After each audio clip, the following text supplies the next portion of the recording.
Vamos a hablar de un tema sumamente importante también, sobre todo inclusivo, y estamos hablando de las personas con discapacidad auditiva y cuál podría ser su acceso a nuestra historia, la riqueza de nuestros museos. Nos acompañan ya en estudio la comunicadora y gestora cultural Sandra Escoto, bienvenida, y el arqueólogo y museólogo José Guerrero. Bueno, bienvenidos a ambos. Gracias. Bueno, estamos hablando de qué tipo de programa, qué tipo de proyecto y cómo hacemos un museo accesible para personas con cierta discapacidad. Bueno, nosotros primero antes queremos comenzar que Museofilia es un laboratorio de experiencias museísticas. Lo que nosotros buscamos es crear propuestas educativas que hagan más accesible los museos y a la vez que también involucren a los públicos. En este caso, nosotros hemos planteado un programa de formación de públicos dirigido a niños con discapacidad auditiva y lo que nosotros buscamos es que tanto los museos como en este caso este público, puedan involucrarse mutuamente y que el museo pueda adaptar sus recursos, que pueda adaptar la museografía, sus comunicaciones a este público, conociendo los intereses de este público y que también los niños puedan tener más conocimiento, tengan más interés, pero a través de actividades lúdicas para saber qué cosa es un museo. Exacto, o sea, primero explorar el museo, pero también quiénes trabajan ahí, cómo está integrado, ¿no? Exacto, Y quizás sí. Otros aspectos que también son sumamente valiosos para ellos.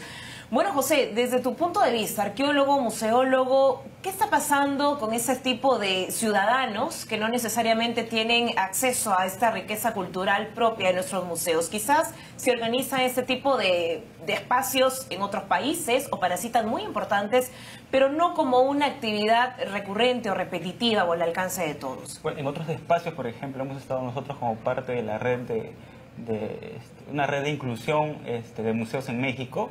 Se realiza una serie de actividades respecto a este tipo de público, ¿no? Aspectos que en muchos casos no son desarrollados, no son tomados en cuenta en contextos como el Perú, ¿no? Aspectos como desde el ingreso de las personas con discapacidad, desde el cómo recibirlos, el cómo tratarlos, la museografía, el cómo nosotros exponemos dentro de un museo los objetos patrimoniales.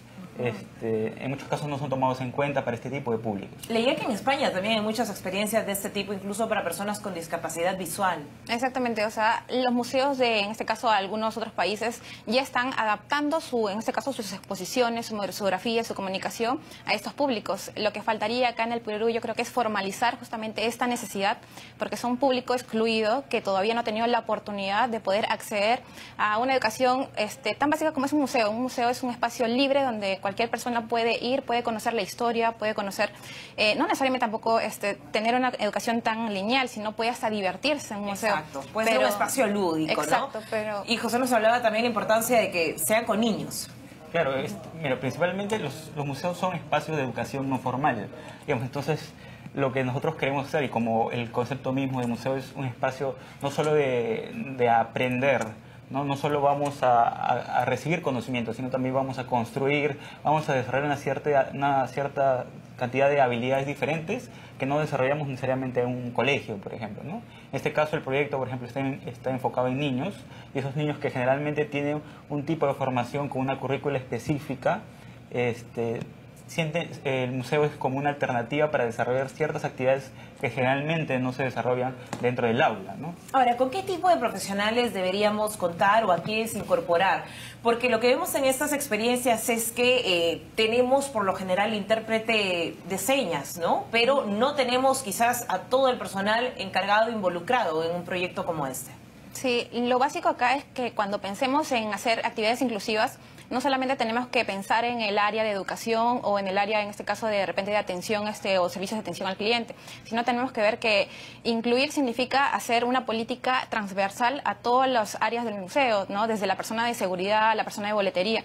Entonces, acá estamos hablando de que se trata de concientizar a todo el personal. Por eso mismo, una de las etapas del proyecto es de que los niños conozcan quiénes son los que trabajan en el museo, ¿no? Desde la persona que te atiende en la entrada hasta la persona que hace la exposición, ¿no? Y si nosotros concientizamos a esta gente, los mismos trabajadores van a saber de que hay un público que va a ir a visitar tu exposición, pero que tienes que tener algo adaptado para que este público lo entienda. ¿no? Y si nosotros delegamos que solamente tienen que estar concientizados, o de repente que el educador nada más deba saber eso, o sea, nos estamos olvidando de áreas que en realidad hacen un todo. Y no vamos a ganar terreno sobre ello. Bueno, José, nos habían comentado previo que ya han preparado un piloto y que incluso se implementó el año pasado. Cuéntanos la experiencia. Bueno, el piloto se desarrolló a lo largo de este año. Ah, este año. Sí, este año, digamos, en parte de octubre y noviembre de este año. Hace poco lo terminamos. Digamos, el proyecto se dividía en 2 etapas. Este primer piloto inicialmente tenía un desarrollo en el aula de clase. Digamos, a los profesores se les entregaba una cierta de palabras clave para que se pueda haber un trabajo previo en el salón. Posteriormente a eso, nosotros, digamos, como parte de Museofilia, desarrollamos el proyecto, involucramos, explicamos, digamos, y tratamos de que los niños construyan su propio museo, ¿no? Esa era la idea, de que los niños, por medio de la colaboración, la construcción colectiva, pueda desarrollar qué aspectos, qué cosas yo quisiera ver en un museo, por ejemplo, ¿no? Y trabajaron en Pachacamac, ¿cierto? Claro, la segunda etapa fue en colaboración con el Museo de Pachacamac. Digamos, lo que inicialmente se explicó y se desarrolló en un salón de clases se puso de alguna manera en práctica en el Museo de Pachacamac. Es que ellos encontraron en contacto con el mismo museo y se desarrollaron 3 aspectos básicos, que son el tema de los espacios, ¿no? El saber que los niños pueden identificar los espacios, un espacio sirve para qué o para cuál otra cosa, el personal, el saber que, por ejemplo, dentro del museo no solamente hay una exposición, hay muchas personas que están detrás, ¿no?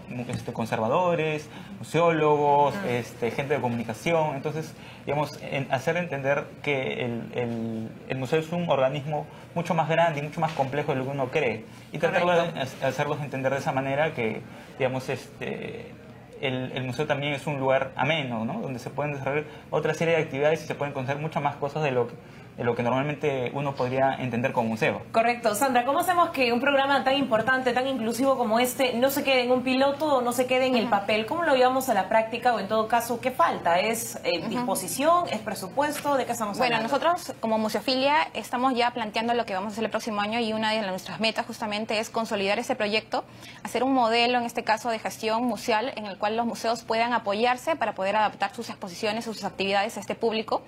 Y otro proyecto que tenemos en mente, justamente nosotros hace unas semanas estuvimos en México, donde se realizó la 5ª edición de la red de museos para personas con discapacidad. Y yo creo que ese es un punto importante que justamente nosotros lo conversamos con Denise Posey-Scott, que es la directora del Museo de Pachacamac. Y bueno, para el próximo año esperamos poder hacer realidad también esta idea, ¿no? Que justamente es alinear todos los museos a crear una red donde se puedan habilitar algunos espacios, se pueda hacer inclusivos las actividades que se tienen. Básicamente empezamos acá en Lima. Exacto, con los museos de repente de la red del centro de Lima, los museos.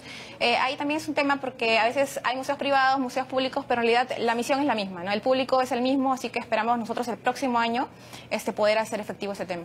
Y sobre todo hacer efectivo el concepto lógico de los museos, que sean al servicio de la sociedad y son guardianes de nuestra memoria colectiva, así que todos deberíamos ser parte de ella. Exacto. Bueno, muchas gracias por compartir parte de este proyecto, un programa de formación de públicos en museos para personas con discapacidad auditiva. Se llama Construyendo un Museo desde y para niños, ¿verdad? Exactamente. Muy bien. Gracias. Está entonces instalado el mensaje, gracias por compartirlo. Gracias. Sandra Scott y José Guerrero con nosotros hablando sobre esta iniciativa de Museofilia.